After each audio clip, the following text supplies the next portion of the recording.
Любой этнос с его культурой, независимо от его численности и уровня развития, является уникальной, неповторимой ценностью человеческой цивилизации. Никто не вправе ему навязывать чью-то культуру, чей-то язык, чей-то образ жизни. Энвер Озинбашлы. Крымские татары. Кто они? Как появились? Где сформировались? Какова их этническая история и почему они все такие разные? Эти вопросы в научном мире еще ждут своих ответов и официальной теории происхождения. Но мы все же сделаем попытку приблизиться к истокам народа, который на протяжении веков ведет борьбу за свою территорию и право называться коренным. Можно однозначно сказать, что крымско-татарский народ как нация сформировались в період создания Кримського ханства. Кримці вважають себе корінним народом України через те, що вони мають повністю право на це. Це народ, який виник в результаті етногенезу на території України із місцевого населення і, мало того, став засновником великої політичної української нації і сучасної української держави. В формировании этого народа участвовали практически все этносы, которые с древнейших времен населяли этот Крым. По поводу самоназвания у нас, знаете, очень бурные споры идут. Некоторые категорически отвергают слово «татары», говорят, мы не татары.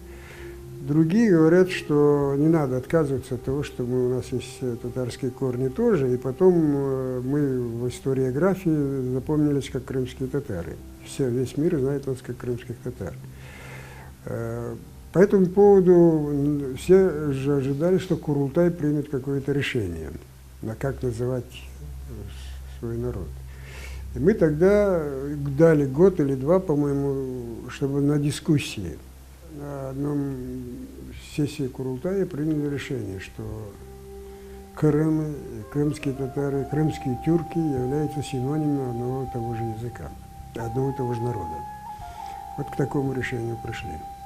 И вообще, я думаю, сейчас вот эти споры о том, что кто мы по самоназванию, они не своевременные. Они должны, можно продолжать спорить чисто научно, но так, чтобы его выносить на публику, отстаивать, как будто у нас других проблем нет, это неправильно. В современном мире насчитывается около 800 наций. Все они имеют свою историю, гипотезы и теории происхождения. Есть своя история и у крымско-татарской нации, формировавшейся на протяжении тысячелетий на территории Крымского полуострова. И, видимо, не случайно в средневековой Европе население причерноморских степей и Крыма, прямых потомков киммерийцев, тавров, скифов и других древних народов именовали одним общим именем – татары. Оглядываясь в прошлое, я хочу узнать, какие народы, этносы, племенные союзы приняли участие в этнической истории крымских татар, как они повлияли на антропологический тип, характер, интеллект, психологические особенности и, наконец, язык народа. О происхождении крымских татар сегодня все еще ведутся споры и дискуссии. Распространенной версией продолжает оставаться миф о том, что крымские татары – потомки золотоордынцев, пришедших на полуостров в первой половине XIII века. Это псевдоутверждение появилось в конце XVIII века в России. Перед учеными была поставлена задача во что бы то ни стало оправдать оккупацию Крымского ханства 1783 года. Именно тогда стала формироваться новая история Крыма, которая надежно вошла в официальную российскую историографию, а после благополучно перекочевала в советскую. Міф про те, що кримські татари, або кремли, краще казати, це нащадки Золотої Орди, це результат російської агресії, тобто боротьби за спадщину Джучі-Улусу, за спадщину Золотої Орди. Як відомо, після того, як занепав Джучі-Улус, в боротьбі за його спадщину вступило Кримське ханство, Московське, відповідно, ханство, ну і Казань, поки вона була активною політикою, Сибірське ханство. І оця війна росіян з Кримом, вона насправді досі йде. Досі йде як гібридна війна, і в основній інформаційній площині основним міфом є саме те, що кримці – це не корінний народ, кримці прийшли разом з Золотою Ордою, проти якої Росія бореться аж от до сьогоднішньої окупації Криму. Не треба слухати чужих міфів про прийшлі народи і не уявляти собі, що в історії якийсь народ можна так згорнути з мапи, і він зникне. Скільки років згортали з мапи кримських татар? Кінець 18 століття і досі намагається найсильніша в свого часу в світі імперія, одна з найсильніших і зараз, згорнуть кримських татар зі стола. Вони не згортаються. Місцеві люди – це страшне прокляття будь-якого колонізатора. К сожалению, этот миф до сих пор продолжает тиражироваться в научной литературе. Это один из ярчайших примеров, когда наука пересекается с политикой, когда историю неугодного народа умышленно замалчивали, переписывали, либо подавали в негативном свете. Я уверена, что в период государственности крымско-татарские ученые изучали историю происхождения народа настолько, насколько она была возможна в те времена. Однако после оккупации Крымского ханства многие труды были утеряны, либо вывезены в Петербург. С потерей государственности наш народ подвергся еще очень сильному ограблению, да, со стороны, скажем, оккупанта Российской империи, которая буквально всю нашу литературу вывезла, а то, что не вывезла, уничтожила. И письменную литературу, все то, что материальную культуру, она уничтожала и продолжает уничтожать. В последующие годы ученому миру ханства был нанесен непоправимый ущерб. Одни покидали свою страну, других ждала ссылка и запрет заниматься наукой, третьи поплатились жизнью. Однако в конце XIX века все же были предприняты слабые попытки, но и они не увенчались успехом.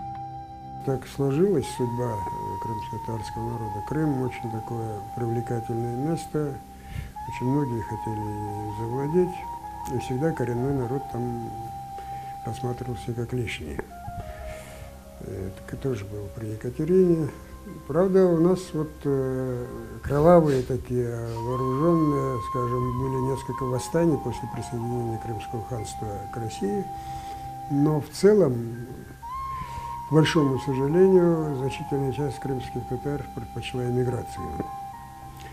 К этому, правда, приложили русские сами тоже, везде подспудно под видом священнослужителей вели пропаганду на переселение крымских татар в Османскую империю. И по разным оценкам мы, сейчас, вот, например, в газете «Терджуман» в 1912 году Исмаил Гаспринский говорил, что за все время после присоединения Крыма к России к 2012 году переселилось примерно 1 миллион крымских татар. 1 миллион по тем временам огромная цифра. 20-е годы уже 20 века были плодотворными в области гуманитарной науки. Начинают свою работу Национальный музей, ведутся археологические раскопки и предреставрационные работы. Не думаю, что умы того времени, Усейн Баданинский, Осман Акчок-Раклы и другие не задавались вопросом о том, кто такие крымские татары, и уж тем более не разделяли мнение российских историков, утверждавших, что татары пришли в Крым только в XIII веке. После падения Крымского ханства только в начале 20-х годов прошлого столетия крымские татары получили возможность и доступ к тому, чтобы приступить к исследованиям своей исторической территории, да, заниматься, приступить к написанию своей истории, в том числе и, в общем-то, скажем, написать историю этногенеза своего народа. В 20-30-х годах 20-го столетия делались попытки изучить этногенез крымских татар, но после депортации 1944 года этот процесс прерывается. Более того, начинается целенаправленное уничтожение материальной и духовной культуры народа.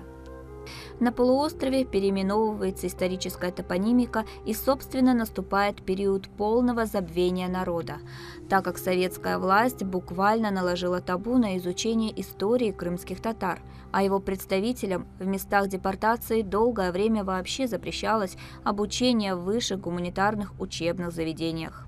После депортации они вообще постарались сделать все, чтобы показать, что такого народа не было. И даже с энциклопедией был были выведены данные о существовании некогда крымских татар. Такая ситуация способствовала появлению односторонних гипотез о происхождении крымско-татарского народа.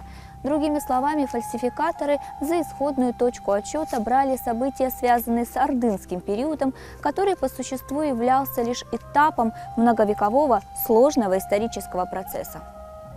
Надо полагать, что основанием для подобного утверждения послужило сходство этнонима «татары», а это самое большое заблуждение. Мифы о том, что татары это не этноним, это не самоназвание, а это слово, определяющее как варвары, и нас им нарекли, скажем, в первую очередь, наверное, имелось в виду русские. Хотя, я скажу, я далек от такого простого, очень упрощенного понимания татарин как варвар и так далее. Вообще понятие татар, вот этот вот этноним, он имеет очень глубокие исторические корни. И это другой вопрос, как это звучало, да, скажем, в среде индоиранцев или в среде древних римлян, античных. Это не столь важно. Важно, что за слово и что оно обозначало изначально. Но скажу так, и как раз-таки существование этого термина говорит о том, что это, скорее всего, был этноним. Это был, скорее всего, не только этноним, но, возможно, и некая территория с этим с носителем этого народа, которая, в общем-то, была известна далеко за пределы. Татар, он состоит из двух составляющих. Тата-ар, где вот эта вот вторая часть, она немножко действительно может быть дискутабельной. Вообще термин «татары» по отношению к коренному народу Крыма может быть не совсем корректный. Да, действительно, в 1227 году туда вошли армия татар, монголов. Но их численность, по разным оценкам, от 2 до 10 тысяч была. Поэтому они не могли, были, конечно, везде их были правители, но, тем не менее, народ оставался народом. Если, скажем, в Крымском ханстве войско в среднем было 40-50 тысяч, где эти 2-3 тысячи и 50 тысяч. Поэтому, когда нам говорят, что вот до вас там жили эллины, там до вас жили римляне, сарматы, готы, мы говорим, мы те самые сарматы, те самые римляне, те самые эллины. И несмотря на то, что сегодня реконструировать процесс формирования крымско-татарского этноса еще достаточно сложно, отметим, что за последние 20 лет изучения этого вопроса были сделаны существенные шаги. Появились первые монографии, которые опираются на письменные, исторические, археологические и антропологические материалы. Как бы ни стремились опровергнуть автохтонность, то есть коренную принадлежность крымских татар к Крыму, а факты все чаще расходятся с притянутыми утверждениями. Сегодня ряд современных исследователей находят следы крымско-татарской нации в археологических культурах бронзового и железного веков, некогда развивавшихся в Северном Причерноморье и Крыму. Представители кизил-кобинской археологической культуры Тавры бесспорно являются аборигенами Крымского полуострова. Вся история тавров связана только с Крымом. Здесь она начиналась и здесь закончилась, не выходя за его пределы. Именно тавры являются одним из важных компонентов коренного народа Крыма. В пользу того, что древнее население Крыма имело тюркские корни, а далеко не некие индоиранские или какие-то другие, как стараются нас убедить. говорит само название этого племени Тавры, где в первой ее части как раз-таки речь идет о том, что это Тау, горы. И в переводе это горцы. И действительно это было население, которое в большей степени, в большей своей части были расположены в горах. И именно за счет этого, за счет естественной такой, да, будем говорить, оборонительной системы, вот системы гор, наверное, они и смогли сохраниться.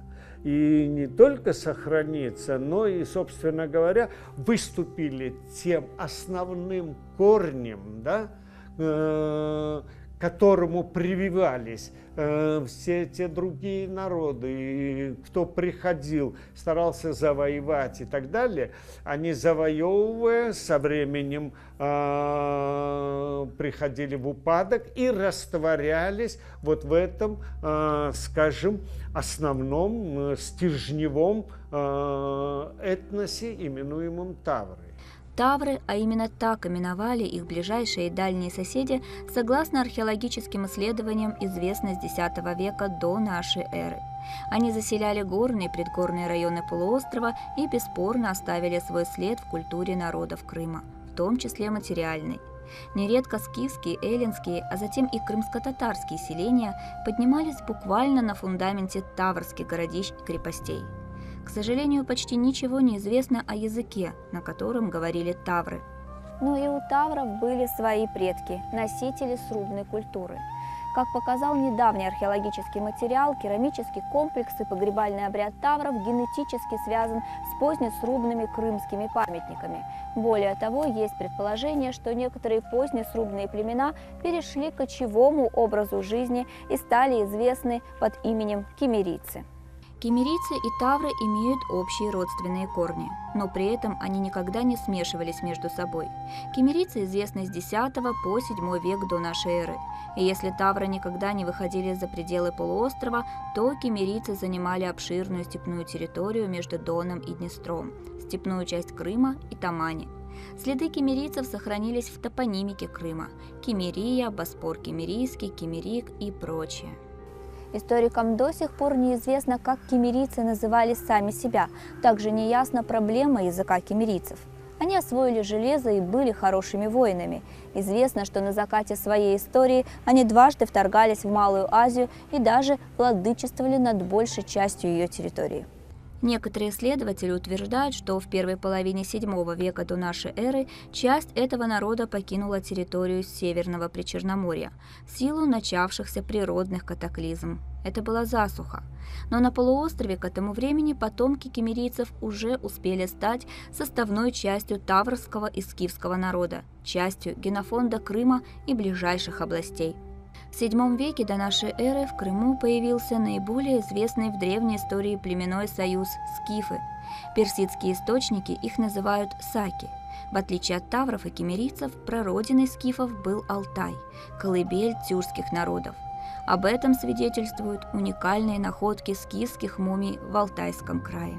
Основний народ скіфів. Ззовні як вони виглядали. Найбільше про скіфів, звичайно, грецькі історики нам розповідають. І нам відомо про військову активність максимальну скіфів на схід і на південь. Тобто Мала Азія, от туди вони там воювали. Тоді була така тактика, що столицю переносили ближче до війни. І тому столичним регіоном вважалися царські скіфи. Це Крим, північ Крима і Таврія. Царські скіфи там жили і найбільше контактували з персами, тому що війна – це один зі способів контакту. Торгівля і війна – це два найуніверсальніших, найяскравіших способів культурного обміну. Бо і там приходить ще що? Предмети матеріальної культури. Ми пішли воювати, привезли. Цікаво, на розкопках нашого рідного Очакова було знайдено нефритову люльку для куріння, тоді тютюну ще не було. Відповідно, що вони там курили? Нефритову. Про всяк випадок це з Китаю. Так? Це трофей. Можна було б зробити висновок, що китайці, що ачаківське населення родом з Китаю і разом з собою привезли нефритову люльку. Але нормальний історик завжди зробить висновок. Це був інтенсивний культурний обмін. Так от, царські скіфи вели інтенсивний культурний обмін з Персією, воювали, про війну нам відомо. І тому наслідком ми маємо матеріальні залишки тої культури, яку вони брали як трофеї, привозили сюди, торгували і так далі. Территория скифов охватывала довольно большой ареал от Алтая до Северного Причерноморья. Благодаря этому они приняли участие в формировании многих индоевропейских народов. В Крыму скифские племена расселились неравномерно. На востоке границей их обитания становится Керченское побережье. На западе скифы расселились вдоль прибрежной полосы от устья Бельбека до Колос-Лимена. Сегодня это ПГТ Черноморская, а на юге заняли главную гряду Крымских гор. В степной части скифы селились неохотно, но это им не помешало потеснить к предгорью киммерийцев. Что касается тавров, которые селились в облюбованных скифами районах полуострова, то здесь дело обстояло совершенно иначе. Поначалу городища находились отдельно, но очень скоро начинается межэтнический процесс взаимодействия. Тавры очень скоро входят в состав населения скифских городищ. Более 80 городищ и небольших селищ располагались на Тарханкутском полуострове, близ современной Евпатории, вдоль торговых путей и восточной части Крыма, юго-восточной и за пределами полуострова на материке. В IV веке до нашей эры появляются крупные города. Всего их было 4, но столицей был Неаполь Скифский площадью 20 гектаров. Возник он на месте таврского городища Керменчик. Кроме этого, почти в каждой долине возвышались примитивные укрепления, которые уже к VIII веку нашей эры преобразятся в каменные крепости и замки. Их возведут уже смешавшиеся потомки тавров и скифов. Яркие образцы, дошедшие до нас, Эски-Кермен, Мангуб, Кыс-Кермен, Тепе-Кермен, Бакла и другие, пережившие эпоху Средневековья. Во II веке до нашей эры возникает позднескифское государство. Скифский царь Скилур на рубеже III-II века до нашей эры расстроил и укрепил столичный Неаполь Скифский. Примечательно, что в этом городе на окраинах были кварталы, в которых некоторое время обособленно жили еще не смешавшиеся тавры. К слову, историк Татищев, опираясь на недошедшие до нас документальные источники, говоря о крымских татарах, отмечает, что татары – остатки древних скифов, и их история к ясности татарской не бесполезна. Другими словами, признавал, что далекими предками коренного народа Крыма являются скифы.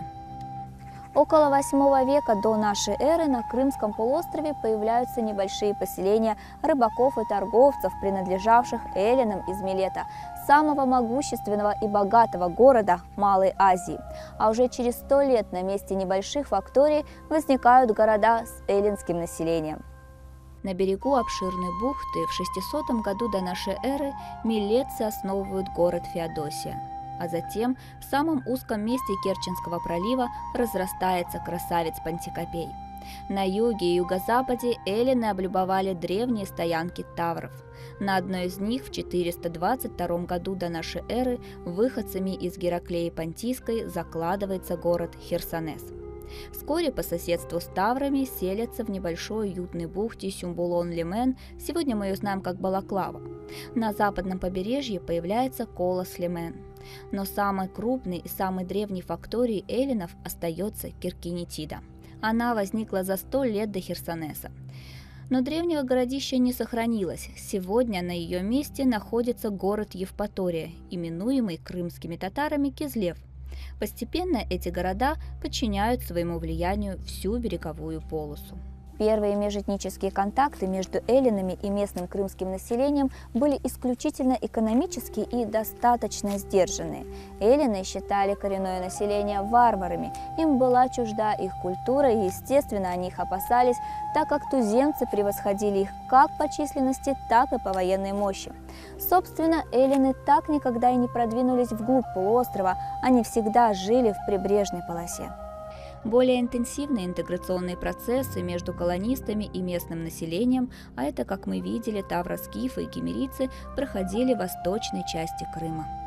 Около 480 года до нашей эры возникло Боспорское царство, объединившее множество античных городов на Керченском и Таманском полуостровах. Со временем в городах стали селиться местные жители, преимущественно знать, которая и впитала богатую эллинскую культуру. Нужно оговориться, что скифы и сами были достаточно культурным и образованным народом. Как видно, интеграция эллинов происходила не такими большими темпами, как, к примеру, у скифов с киммерийцами или таврами. Последних по численности становилось все меньше и меньше. Со временем они полностью растворились в скифах и хлынувших в III веке до нашей эры на полуостров сарматах. Антропологически сарматы, по утверждению ряда ученых, ираноязычные кочевники принадлежали к индоевропеоидной ветви, хотя и со слабыми, неявно выраженными монголоидными чертами. По предположению античных авторов, они делились на роксолан, языков и алан. Последние сыграли в Криму наиболее значимую роль. Сарматі – це Західний фронт. На Сарматі ми дивимося уже з тої сторони, від римлян, так само, як і на гунів. Ми дивимося на них. І для них це теж східна якась сила. Сила, яка приходить зі Сходу, а ще враховуючи, що за гунів вже поставала північна гілка шовкового шляху, і відповідно товари доходили уже з гунськими караванами, та й з сарматськими насправді, на захід, то західні історики, західні сучасники теж бачили їх східним народом. Але це не означає, що вони дійсно прийшли з Китаю, з Монголії і так далі. Вони несли з собою артефакти культурні, бо торгували або воювали. Але це не означає, що вони родом звідти. Исторической родиной этого союза народов были степи района Южного Урала и Западного Казахстана. Сарматы занимают степи Северного Причерноморья, вытесняя оттуда скифов. Во II-I веке до нашей эры часть их проникает в Крым и вступает в борьбу со скифами и Боспором. Отличительной особенностью сарматов был матриархат. Женщины были в составе армии и занимали высокие жреческие посты. Истории известна сарматская царица Амага. Именно она во главе своей армии отважно сражалась со скифами. Эта женщина сумела захватить дворец царя скифов, казнить самого царя, а его власть передать сыну убитого, приказав ему править справедливо. Этот исторический эпизод становится переходным периодом в истории Крыма. Скифами еще правит царь, но он зависим от новой политической силы, от сарматов. Позднее сарматы заключат со скифами временные союзы для совместной борьбы с общим врагом Херсонесом. Проникновения сарматов в горные и предгорные области полуострова продолжаются на протяжении II-IV веков нашей эры. Они заселяют как свободные земли, так селятся в старые поселения, смешиваясь с аборигенами, отчего вскоре их будут называть не иначе, как скифо-сарматы. Под натиском нового народа, готов, они покинут давно обжитые и плодородные долины Альмы, Булганака, Качи и уходят в горы. Отныне скифо-сарматам предстояло навсегда осесть между первой и второй грядами Крымских гор. Так возникли новые города-крепости. Самый известный на горном обрывистом плато в верховьях реки Чуруксу – Кыркьер, сегодня известный как Чуфут-Кале, а также поселок Сууксу. Сарматов постигла судьба других больших и малых племен и народов, оказавшихся в плавильном котле Крыма. Они полностью растворились в местном населении. В частности, керченские сарматы растворились в боспорянах, а те, в свою очередь, влились в непрекращавшийся процесс формирования этногенеза коренного народа Крыма. В I веке нашей эры на Крымском полуострове появились римские легионеры. Преимущественно это были воины. Нельзя сказать, что они вошли в контакт с местным населением. Но римляне находились в Крыму достаточно долго, до IV века нашей эры. После себя они оставили крепости, фортпосты, прекрасные римские дороги и первых христиан. Конечно же, римляне оказывали влияние на крымчан в экономике и культуре. Наиболее заметным влиянием римской культуры было там, где население было смешанным, то есть в городах. Великая Римская империя оставила на полуострове свой след. Однако с уходом римских войск не все легионеры захотели покинуть Крым. Некоторые из них уже были связаны родственными узами с аборигенами. Однако в данном случае мы не можем говорить, что пребывавшие на полуострове римляне приняли участие в этногенезе крымцев. В III веке на полуострове появились восточногерманские племена – готы. По данным археологии, готы заняли Восточный Крым, расселились на территории Боспора и вдоль южного берега Крыма, вытеснив оттуда в горы население отдельных местностей, в том числе и жителей римских крепостей Айтадор и Альмакермен. Они почти вплотную подошли к Херсонесу, но город не взяли. Готы еще долгое время оставались на полуострове полувоенным субэтносом. Здесь сложилось готское государство, расположенное в самом сердце Крыма, на плато Мангупа. В среде крымских готов активно распространяется христианство, и связано оно с именем известного готского епископа Ульфилы, сыгравшего в нем основную роль. Крымские готы долго жили в Крыму в своем княжестве Мангуп, почти не смешиваясь с местным населением. С XIII-XIV веков в истории готов большую роль начинают играть генуэзцы. Последние в 1266 году основали свои фактории в городе Кафа, а с 1380 года готам удалось договориться с ханом Великой Орды о разделе влияния в Крыму. Они получили весь южный берег Крыма вплоть до Фуны, близ современной Алушты, включая Каламиту, Херсонес и Чимбала. Но в 1475 году Готия с центром Мангуп пала под натиском турков.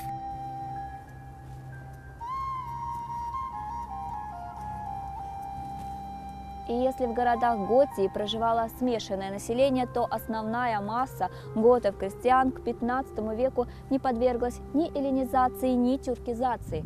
Она продолжала оставаться жить в своих горных глухих селениях, поддерживая минимальную связь с внешним миром, сохраняя свою древнюю культуру и язык.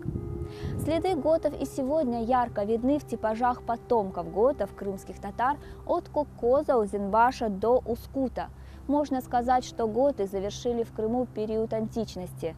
Далее начиналось бурное средневековье.